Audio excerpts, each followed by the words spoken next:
the working class rising up. This is the ruling class punching down. My day, bigger your day. First rule of gladiator school, bro. Don't punch down. Charging into a goblin's Hail, Trump! The threat from outside forces is far less sinister, dangerous, and grave than the threat from within. Control your own body. We will root out the communists, Marxists, fascists, and the radical left thugs that live like vermin within the confines of our country. We can fight the entire gambling system. Nobody can. But together, everybody can. I did nothing wrong. Hello and welcome to Did Nothing Wrong Live, the show that cuts through the noise and helps you make sense of the chaotic information space around us. I'm Griff Somke, and with me, once again, is Carl Folk. Hey all.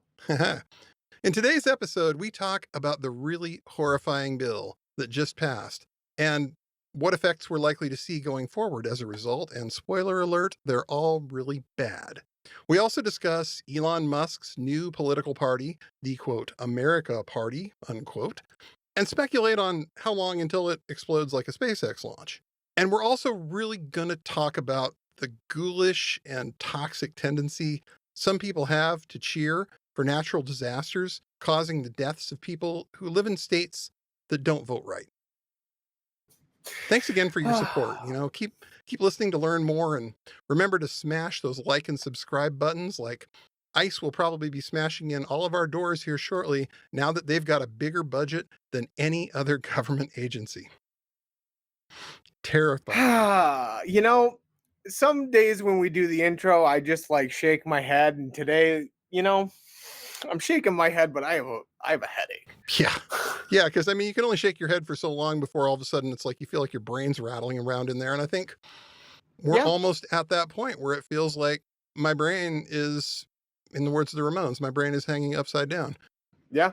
Well, this is the real face of authoritarianism, right? Like it drives people up the wall. Like it literally will drive people mad before it ever comes for them physically, right? And the short version of this budget is that they cut everything that isn't ICE. Yeah. And jacked up the spending on Homeland Security, Immigration and Border Enforcement, to the point where, and this is according to those hippies at the Cato Institute, the libertarian think tank. Yeah, big hippies over there. Big Cato. hippies over there. It's the one that, Murray Rothbard used to work for. And if you don't know Murray Rothbard, Google him. He's a fun one. Noted hippie. Yeah, noted hippie Murray Rothbard. Immigration and Border Enforcement is going to be 2/3 of federal law enforcement spending for fiscal year 2025. $175 billion roughly. This is what they're going to spend money on for the next few years, and they're going to spend more on deportations than anything else. And if the old cliche about show me your checkbook and I'll tell you what you care about is accurate, then it's very clear that the main thing these people care about is deportations. And they have gutted every other angle of government spending to pay for it. And now you've got a quota. They've got a quota to hit, so they're rounding up everyone they can. And if you have to arrest 3,000 people a day, there's going to be a whole lot of shoot first and ask questions later. No question. Depending on whose numbers you look at, 60 to 70% of these people that they have detained have absolutely no criminal record whatsoever. Yeah. I've been calling this, like the bill, what we're seeing, this big, beautiful bill. This is a domestic war bill, right? This is funding a domestic army. That's going to be engaged in what it already is engaged in, which is ethnic cleansing, right? We have to be very, very clear about the language here, because the reality is these aren't just deportations. This is a system of concentration camps and ethnic cleansing. And they are gleeful about it. Mm-hmm. There is a lot being said on Twitter, on whatever X, whatever we're calling the fascist hate machine now. Yeah. You have people who are close confidants of the president and the White House. Oh, yeah. Who are known neo-Nazis like Laura Loomer saying 65 million Americans. I'm going to fight for Christians. I'm going to fight for white people. Yes. Yeah. Laura Loomer. Yeah. Mm-hmm. And, when she's saying that the goal is 64 million deportations and she is in the White House with Trump and these people, I think, people have really fundamentally misunderstood how brutal this is about to be. Hmm. And as scary as things have been, as grotesque as things have been, this bill is an act of war against all of us. And it's an act of war against all of us who truly believe that no one is illegal. Yeah. Because, I mean, even if you buy some of their rhetoric about the numbers of people who are undocumented in this country, they don't have 64 million people that deserve, on even their standards, to get No. deported out of this country. No. At some point, that hammer's coming for us. It's for anyone, right? Like, Uh-huh. this goes back to what Trump said during the initial moments that we saw with Bukele, right? Mhm. Where he said, we're going to be sending homegrowns next. Yeah. And that's the reality, right? Like, this, I think a lot of people want to kind of default to this is, some kind of, that people who are actually looking at this and really walking through what's happening here are wrong or are in some way misconstruing what's going on. And the reality is, for those of us who have done this work for a long time, whether that's you, whether that's me, whether that's a whole host of others within the counter far right academic and research world, this is the thing that we've been saying for a reason, right? Like, because their goal is to ethnically cleanse the United States of anyone who is not white. Yeah. And Stephen Miller is on the record saying there should be 100 million Americans who can vote. Uh-huh. Stephen Miller, who, and I keep reiterating this, but when Katie McHugh, former Breitbart editor who used to work directly for Stephen Miller, was on this show, she said that Stephen Miller used to get a list every morning of every person with a Latino name that ended up in a police blotter anywhere in this country. Yep. Now, Stephen Miller probably gets that same list and forwards it off to ICE and says, go get them. Yeah. Go to their hearing. Tell the judge to dismiss the charges. And the minute the charges get dismissed, we're going to take them out. Yep. That is what I think they are doing now.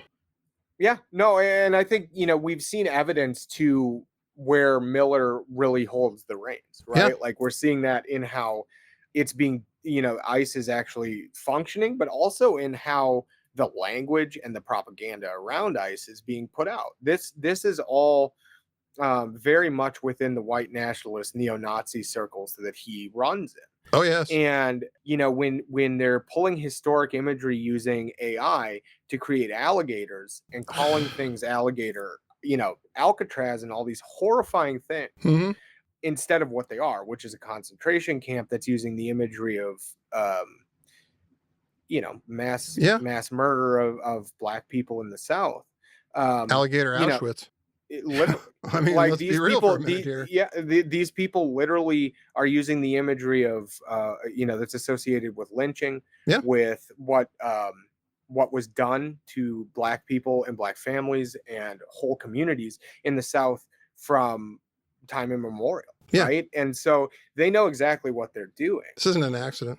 No. And that's why I think it's very important to be clear. Like, this is ethnic cleansing. It's at scale, nationwide, and the amount of money they have means they will be building compounds everywhere they can to exterminate whole groups.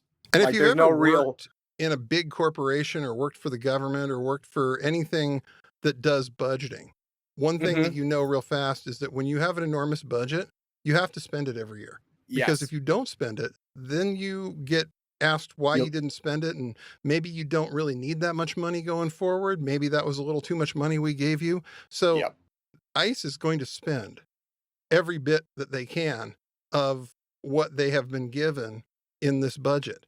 And it comes down to the idea of they are going to go so far to cash that out. They're going to go so far to get that money spent that we're going to end up with stuff that's well past any possible mission these people could have had. It's the stuff that people have been warning about Homeland Security being potentially used for since it was created in the 2000s under Bush. People, including me, said things like, this is terrible. This is going to blow back on us in some real bad ways someday.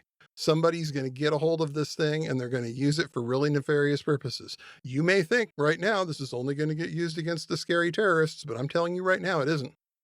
Right. It's not going to stop there.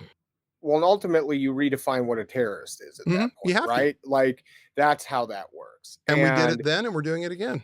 Yeah, we are truly. And it's really tough, right? Because this isn't, people want this to be easy and, you know, one-sided, and none of this is. And No. like when you really get down to it under that, for the bill, right? Like $45 billion of that alone is to expand the detention capacity for ICE to nearly 100,000 beds. And then you have 14 billion for transportation and removals. So that's the equivalent of, that's just so much money. It's unconscionable.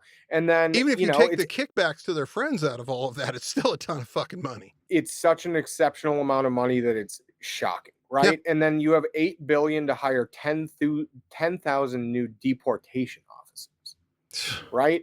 So that accounts for some of it. And then there are billions more that are earmarked for state and local cooperation programs between local police and them, along with massive technological upgrades, as well as infrastructure for camera systems and other things, as well as AI systems. So what we're seeing, and what many of us have said, myself included, very vocally, is like, this is the infrastructure for a police state. Yeah. And the police state term is very loaded because the far right has used it for so long as part of their conspiracy narrative. But the reality is they literally built conspiracies to inoculate their followers to what we're seeing now. And what we're seeing now is a police state, and it will be used to disappear anyone and everyone they can, not just minorities, not just those that they are, you know, saying they're going after, but it's going to be used in the way that we already have seen, which is to target anyone who they see as a threat. Under this new budget, someone like the new who will be running for mayor, Mandani, he's in deep risk now. People, anyone who speaks out and actually is effectively neutering some of both the right's talking points and some of the corporate talking points that we've seen for the last 30 years that permeate both parties, the more likely it is this budget will be used against them. Yeah. A lot has been said about enabling acts over the past few months with Trump. This is very close to what I think we could say is the beginning part of a system of enabling acts that will allow for massive changes to our day-to-day life at every level. And we're already starting to see it. And what gets me real nervous is when I see people, you know, social media and elsewhere saying, well, we can just fix this in the midterms. Yeah, you really think they're going to be midterms? I mean, I'm increasingly concerned that not just that the midterms are at risk, but that we are seeing people place far too much energy in a future date that is not guaranteed. Yeah. Especially when we've seen what's happened now in Florida, where they've pushed back certain municipal City of Miami elections. City of Miami decided, and you know, I can see the logic of why they did it. It makes sense when they say, well, turnout is way higher in odd number or in even numbered years. Okay, that's totally fine. So if you're going to bump the election back a year, in my opinion, they should have to do what the country of Canada does, which is call an election. Because Canada can run a federal election in anywhere between 37 and 52 days. The Constitution up there says a federal election, once it's called, has to be run between 37 and 52 days. They're very clear about this. You can get an entire country out to vote for that. Pretty sure the city of Miami could figure it out. Yeah, well, and I think it's really important to realize, like, arbitrary decisions like this that happen more and more, that's how this works, right? Like, it isn't that people suddenly come out and say, oh, we're fascists and we're not going to have elections anymore. It's just, it's always in limbo. There's always a question.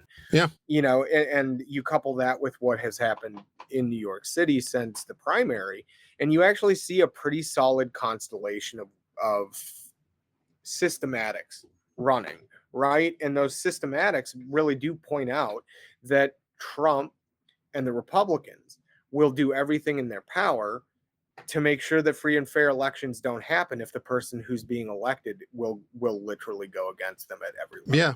Yeah.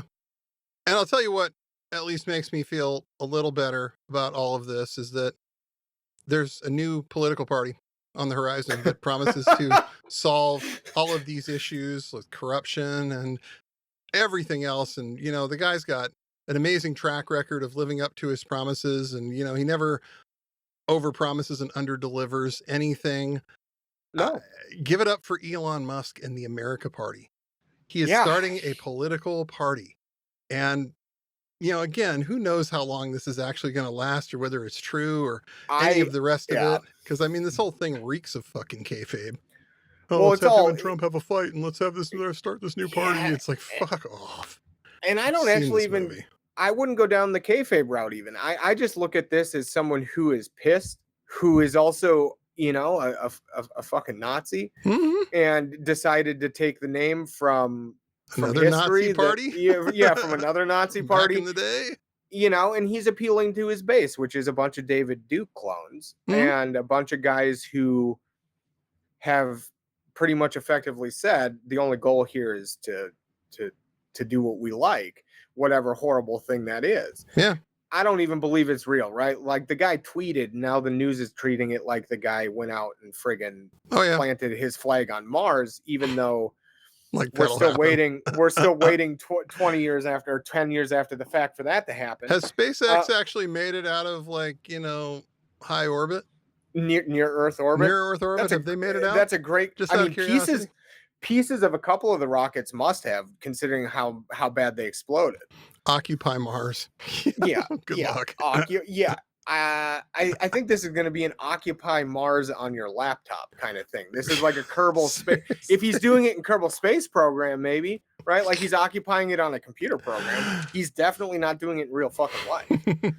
We've got a much better chance. Yeah, I mean, he's not going to get there. And no. I think everybody kind of knows it by now. I mean, the man can't even sell 5,000 Teslas a quarter now.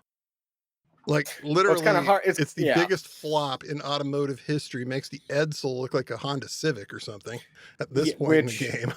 Which is amazing considering the Edsel. Fucking euphemism that everybody has used since that car came out for automotive industry failure has been Edsel. Mm-hmm. And now the Cybertruck is selling like a quarter of what that sold. Yeah. Ford had the sense to pull the plug on that thing after 2 years. When's Elon going to figure it out? I think this might be one of those times where, like, you know, we very clearly see he is unable to stop. Like, he's got the double down of a gambler, of a true gambler, right? Oh, yes. And like this gamble for him is already paid off immeasurably, right? Like he's got all the money he can ever want now from Trump, even though there's this fight going on. But the reality is he doesn't necessarily, it seems, want the money. What he wants is the respect and to be seen as cool. And you just can't buy that shit, right? Like you can't buy that shit even if you're the wealthiest man in the world who happens to also have the ear of the president. And that, you know, that's incredibly good. You're still you're still the guy that hires people to game for you. Yeah. And then gets really mad when people point it out. But that's the thing, you know, like as dark as all of this has been, like for me, you know, it would be a lot worse if someone like Musk was garnering massive support and it was really organic and it was all this other stuff. But this guy gets laughed out of every room he's in, even in rooms where he's paying the people. He might be the least popular person in America. Like everybody's approval rating ain't great these days, but Musk's, I don't think there's a floor.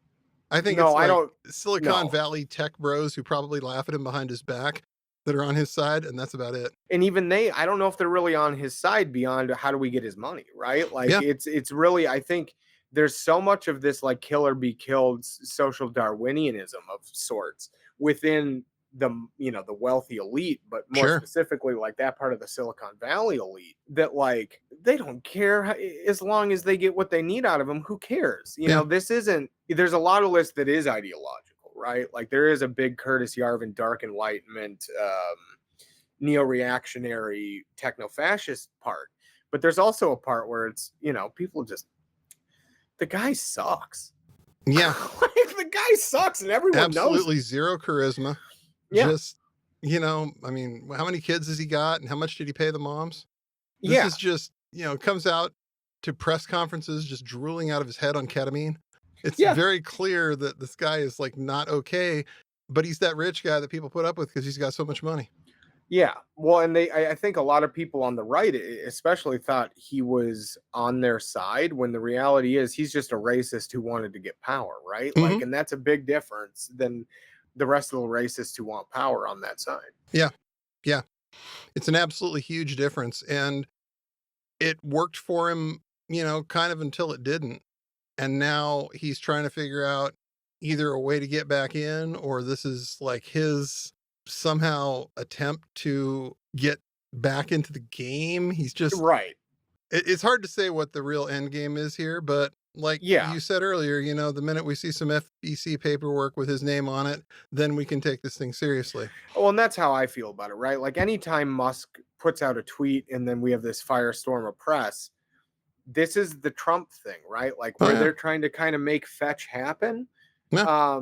And it's just not there, right? No. Like, I think politics, overall, we've seen politics really shift in this country, not just on the right wing. Everything's now, the fascist planet kind of thing, but like the actual on the ground response by most people to both Trump and Musk and their politics is, most people abhor this. Yeah. Like, when you look at the numbers, like, a majority of people do not agree with any of this. Mhm. And that's actually pretty rare in the moment. Like, when you look back at something like civil rights, for example, right? That was deeply unpopular at the time. Like, deeply unpopular. And, we celebrate Martin Luther King now, but holy shit, did we not at the time?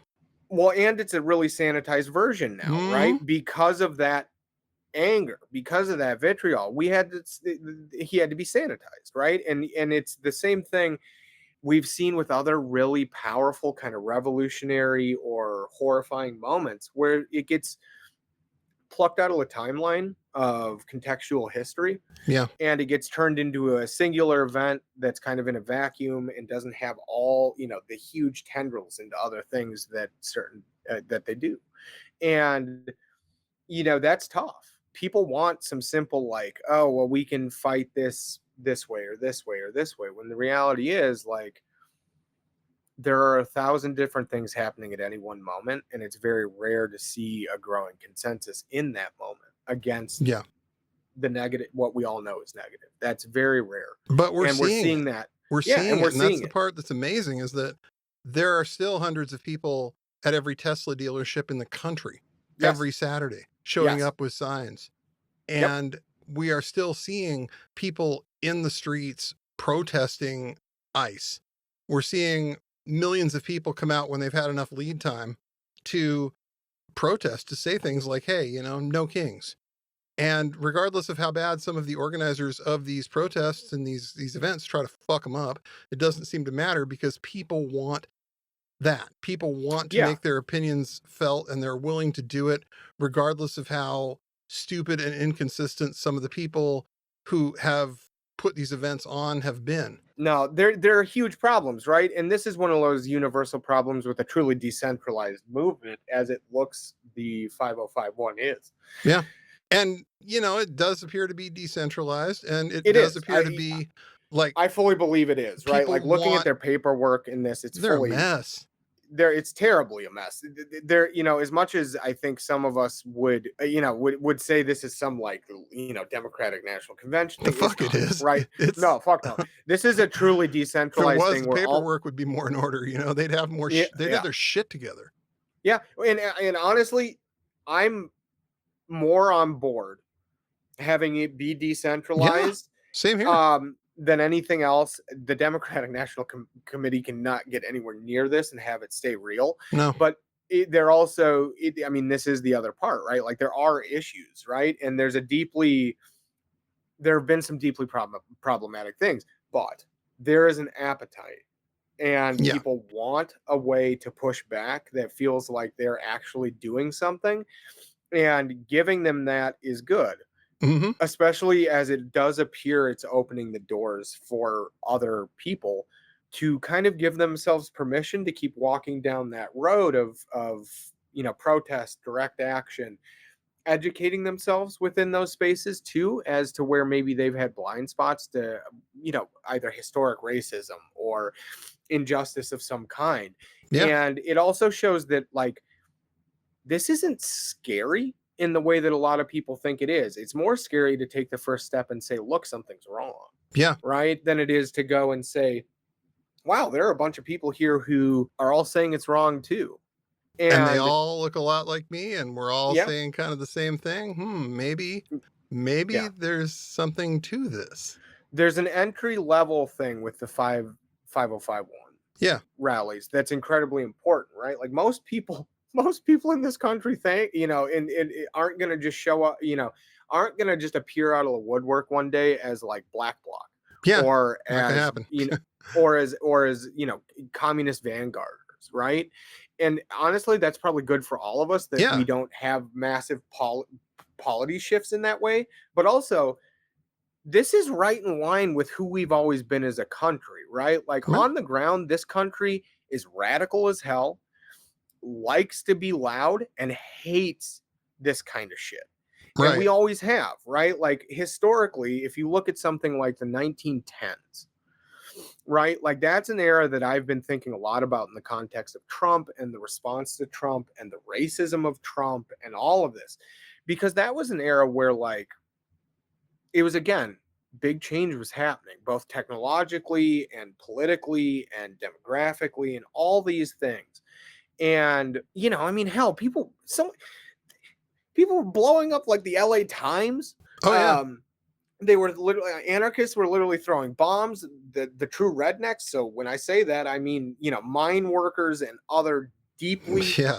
deeply hardworking Americans who were laborers were in like running battles with the federal government and Pinkertons. Hmm. Like this is something that has always been with us, right? Yeah. And so, in some ways it's really important Yeah. for all of us to see that energy and to understand that we are a part of it, whether we want to be or not. This is who we are as a country. We are not like this even end of history myth that we've gotten for the last 30 years, where we are a group of people who genuinely wants the best for as many people as we can, even though at times it doesn't look like that. When you look at what people who are fighting those fights are saying Yeah. throughout history, it's similar, whether that's the wide awakes, whether that's the abolitionists, whether that's, John Brown in the raid. He's a weird outlier in a lot of ways because of the religious side, but also he's right in line with other parts of the abolitionist movement at the time, whether that was,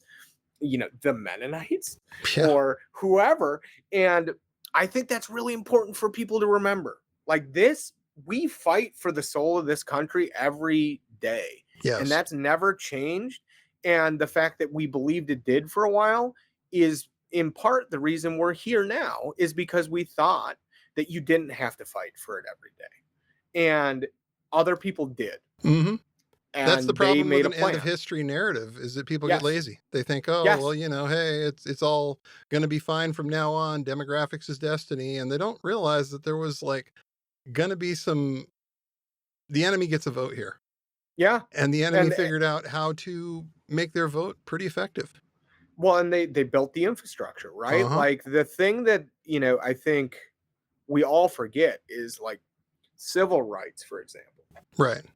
There was 100 years of infrastructure built by abolitionists, by different groups throughout that period that brought us to the moment where somehow they beat the system for a moment. Right.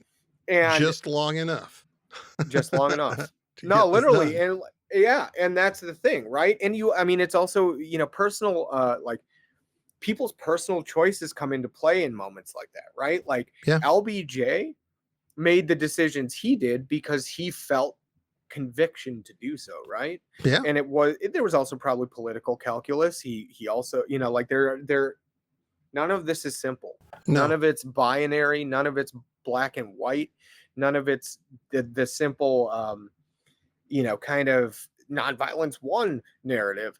It's none of those things. It's years of hard work. It's years of people being killed. It's years of just the worst violence and language imaginable to get there. Right. The right figured that out, and they said, well, if they can do social change, so can we. We just happen to want to do it towards fascism so we can end history. Yeah. And the thing we got to watch out for, or at least one of the things we got to watch out for, is people who see that hunger for change, people who see that desire for something different, something to come along, and they figure out how they can monetize that. Yeah. And that is incredibly frustrating to see. It's something we've seen so much of since Trump's first election in 2016. We saw a whole bunch of people really angry. They went basically running to the internet to try and figure out what they could do about this. And some real sharp operators figured out how to monetize this.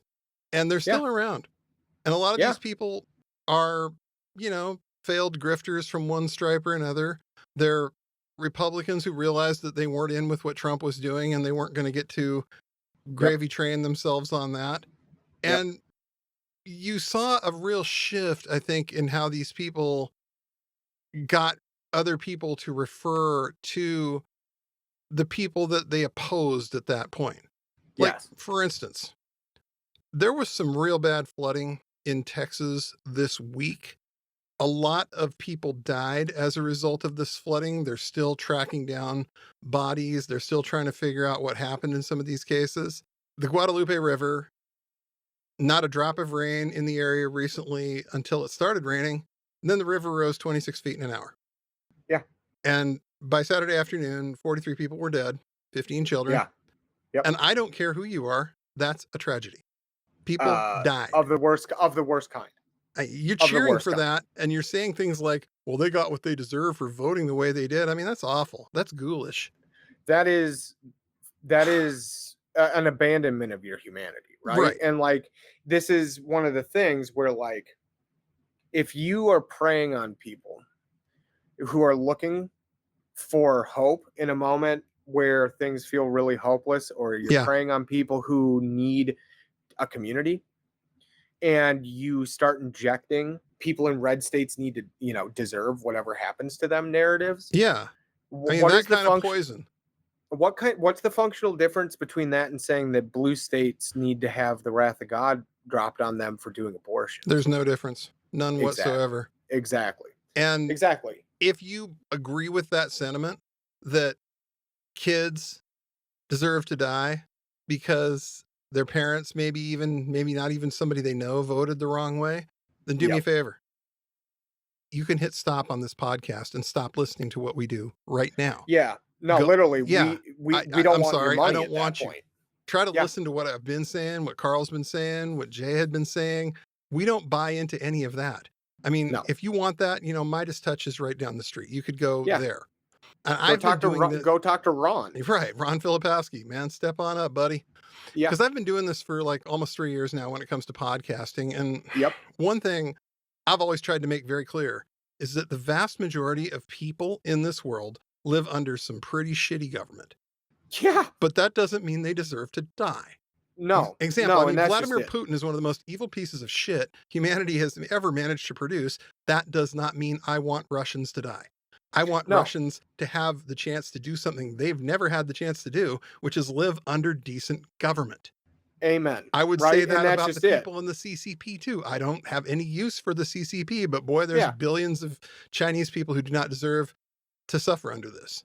No, exactly. And that's just it, right? Like the human view of this is to understand that suffering is bad no matter who's suffering. Yeah.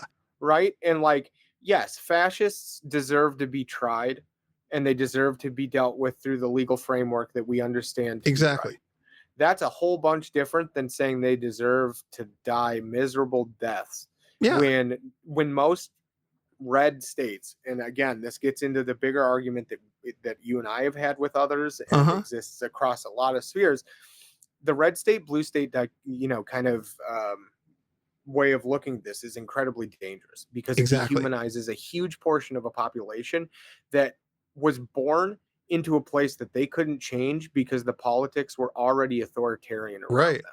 Look at somewhere like Mississippi. Look at somewhere like Texas. Right. No matter how hard people vote, you cannot vote out an autocratic regime who has built the systems to keep you forever in a one-party state. It's Right. not possible. And we just, that's the problem, right? So when we get into a place where you're starting to see more and more language of let them die, they deserved it, or worse, Yeah. you're deep into a place that's not just reprehensible, it's radicalization. Yeah. And you like I have done a lot of work talking to people who have either been within radical right-wing circles or other radical groups and have come out. And this is the story that you hear. Yeah. Is we were desperate for help. We found someone online who sounded like they were trying to help us. And then 4 or 5 steps down that road, suddenly they're talking about how X, Y, or Z group is dangerous and needs to be exterminated. And what we've seen is an intellectual framework built around the red state, blue state dynamic in certain parts of liberal circles. I know. That's really dangerous. And I mean, do I wish states like Texas voted differently? I mean, hell yes. But all you have to do is Google Ken Paxton corruption to get an idea of the kind of scumbags that are running these states and how they've managed to just rig and gerrymander themselves into what amounts to a lifetime appointment. And yes, the people in Texas deserve better. The people in Mississippi deserve better. All day, every the day. people, not just the ones I agree with.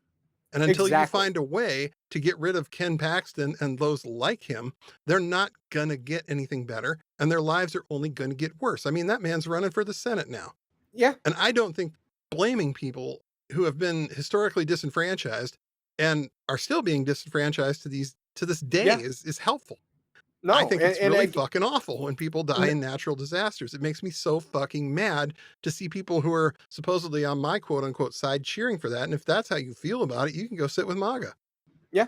There's no functional difference between the people, like I said, saying that God divined retribution against a blue state because they did abortions, and people saying that red state people deserve to die because they didn't vote right. It doesn't matter. Yeah. We're Americans. We don't leave other Americans to fucking die. It just doesn't matter. And yeah, there are some arguments on MAGA, sure, on the American part. But you know what? Look at how many people voted for a Democrat in Texas versus New York City or New York State. Yeah. We've got guys like executive editor of Midas Touch, Ron Filipkowski, however you say it.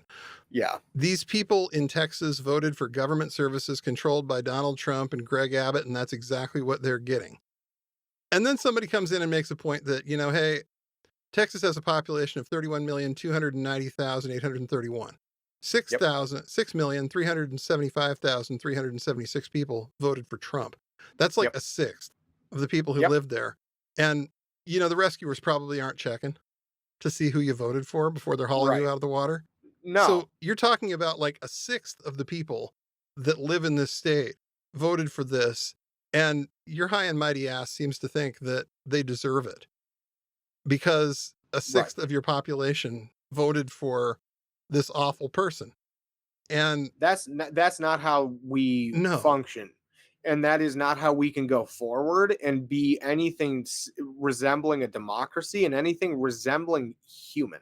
Yeah. Right. And the reality is it sucks, but we cannot leave anyone behind. And the fact that the Democrats have not effectively tried to run in these states and have somewhat abandoned them at the same time that they've said they deserve whatever comes to them isn't a recipe to win. It's a recipe to continue losing and making yourself absolutely a pariah.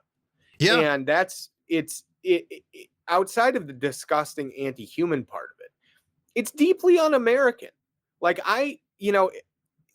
everyone knows how I view a lot of this. And I have a very different view than a lot of people. But the reality is a multiracial pluralist democracy that represents all of us means all of us. Yeah. Even if you're doing terrible politics, we can't write people off.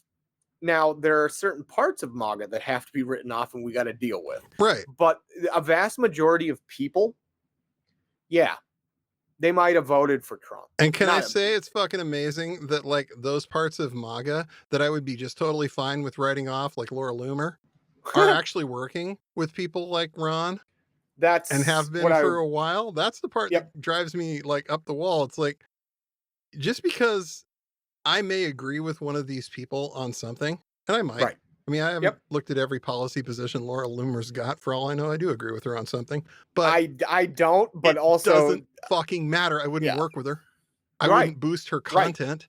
I wouldn't Right. help team with her to take down a politician I didn't like. Hell no. Do it on your own. No, Hell and that's just fucking it, no. right? Like, and people try and tell all of us who have been saying this for years, like, well, politics makes strange bedfellows.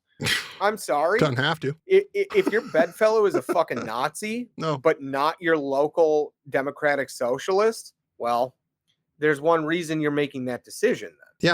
Yeah. And I think, this goes more broadly to the thing we're seeing now as it becomes clear that like certain parts of the Democratic Party can't change without it destroying them. No. And that plus true change coming at them from two directions at once, one being fascists with a steamroller and a shotgun, and the other side from people saying, look, we all deserve a fair chance. Yeah. Doesn't matter who you are. We all deserve something fair and that represents us as a population, but also shows that just because you don't work X, Y, or Z job or live in X, Y, and Z place, you still matter. Right. And that is real interesting, right? Like this is something you and I have talked about. Mhm. It's something you and I, when we've had Jared on, have talked about. Like there is a dangerous. It's like, God, Jay, who's on this show sometimes, Jay lives in Tennessee. Yes. Jay grew up around all this kind of stuff. Yeah. And he understands completely this whole dynamic. And at first it was like, hey, here's me from, a part of Washington originally that's not terribly liberal. Go look up Spokane sometime. And then, working with a guy who is from a part of Tennessee that's not especially liberal either. Yeah. And you finally kind of realize, hey, maybe there's good people in all of these places. Exactly. And sometimes people just haven't heard the way it gets put that it sticks. Yeah. You can't write them off. You just can't. some of the most radically like forward-thinking people I know are living in red states, consistently doing work that a lot of people within Democratic Party circles, love, but don't do. No. Which is they're trying to organize people to vote. They're going out and trying to counter Moms for Liberty at their local, at their local schools in a place where that is actually dangerous. You're going to get death threats. You're going to get calls. You're going to get people minimum calling you and putting you on lists. Yeah. I mean, and that's if you're white, right? Like, so when you really talk about it and think about it, the large portion of these states we're talking about are minorities, and they are doing the hard work and scary work of standing up to white power in its true form, in its institutional form. And they're doing that without any institutional support from broader Democratic Party officials who have written them off and said, you deserve to die. And that should tell people what this is, right? Because we all have to make a decision. And unfortunately, those decisions have to be based on the real world of this, not on the word of people who clip other people's work and say it's their own. Right. And not on the face of a group that takes money from people who are desperate and scared and offers them nothing but absolutely the most vile, bigoted, and homophobic memes imaginable. Yeah. And tells them that's resisting fascism. And that people like you or I, or any of the hundreds of other people doing amazing work in this country are too radical. And the reality is, this is a constraint, right? Like this is a group trying to tell you what is okay and what isn't, and it's a very narrow definition. That should be seen for what it is, which is a dangerous grift of people who are demanding better and never received it. And it's people like Midas and Ron and others who set the ground for Trump. Yeah. Because ultimately, if people had actually practiced politics that changed people's day-to-day material reality for the better in the way that we're starting to see with someone like Mondani and others, Yeah. you wouldn't have gotten to a point where people were so desperate they would have grabbed on to the first person to say the right things, which is you matter. Yeah. Even if they're lying. And we know Trump was lying. And he's going to throw his followers under the bus at some point. Always. It's what Always. he does. Yes. And what we have to understand is at that point, you're already through you're far gone into the authoritarian world. But more importantly, we're going to have to go in and do the hard work that the Democratic Party has refused to do, which is to say these people matter. Mm-hmm. But the nice thing is, I think people are starting to kind of see that. They're starting to realize that, like, the Democrats aren't coming to save you. Yep. The Hakeem Jeffries, the Chuck Schumers, they're not coming to save you. You know, out of here. We got Hakeem Jeffries setting another record for longest speech in the House. And then, you know, the big, beautiful bill passes anyway, and he sends out a fundraising email. Yeah. I mean, for fuck's sake, can you not see it yet? No, and that's just it, right? Like you and I have talked about this on this show. I've talked about it in other places. I've written about it. Like the reality is the theater's dead. Yeah. And people are just starting to figure it out. And those of us who have known are being gaslit about it. But the reality is the neoliberal establishment is dead. They are either going to have to do their own party coup like MAGA did. Yeah. Or they're going to go the way of the Democratic or other parts of the Democratic Party in the past where, you know, like the Dixiecrats. Yeah. So the reality is this is the end of the line for something, right? And it's the birth of something new. And if we allow it to be, and we really accept that some of this has been really bad politics, we can build something truly amazing. And it represents all of us, not just people we think are important, because we're all important. I don't care what people say. We're all important. And at the end of the day, like, we have to get down to basics here. No one's illegal. You can't be illegal. You're a human being. That's not how this works. Like we accepted a very nice statue from France on this at one point in our history. And it's sitting on the East Coast in the city that's about to be won by someone who looks a lot more like that city than anyone who's won as mayor in a long time. Right.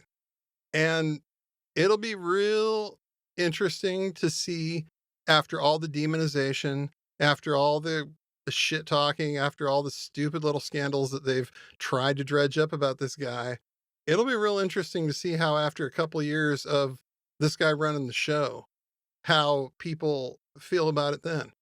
And it'll be very intuitive, I think, or very instructive, I think, to look back and point out to them, hey, remember all the shit they said this guy was going to do? Yeah. Remember how they said this guy was going to do this and all that, and your taxes were going to go up, and he was going to commie Muslim your whole city into God knows what? I swear to God, if I hear more Bircher framing coming out of both sides of the equation, I am going to start weeping. Well, and part of the reason they're wetting their pants with glee about it is because this is what they always tried to say Barack Obama was. Oh, yeah. Yeah. No, this is just a continuation. He's born in Kenya. He's born in Uganda. He's a Muslim. He's got a funny name. Well, this guy was. He is. Absolutely. And he doesn't give a shit because he's still going to win because most people don't care. Yeah. Can he do the job? Exactly. That's what they're voting on it about. It's not some weird identity politics. Is he going to govern effectively? Would you rather have him or the corrupt ex-cop who's taken money from God knows who and how many? Or the sex pest? Yeah. You know, who do you want here? Yeah. Well, and to be fair, like we have seen a pretty interesting shift even in the last few days in regards to that. And, you know, that's because Trump threatened the guy. Yeah. Right. And so you got de Blasio out there, who I do not always have nice things to say about and probably won't continue to beyond this. But, you know, when he's saying stuff like we're going to put a human shield around this guy if you come for him, that should tell people where this is about to go. The wind is starting to shift in a major way. And people who know what the wind feels like are starting to feel it. And frankly, like about time. about time. It's about time. It's about time. And we have to just accept it. And like, it's scary, right? Change is scary, but you know what? Positive change feels scary as hell at the time, but you look back on it and you say, that wasn't scary. I just didn't know what was going to happen. Yeah. And this is where we are right now. We got some change coming. Whether we like it or not. We're going to get through this, I think. I really do.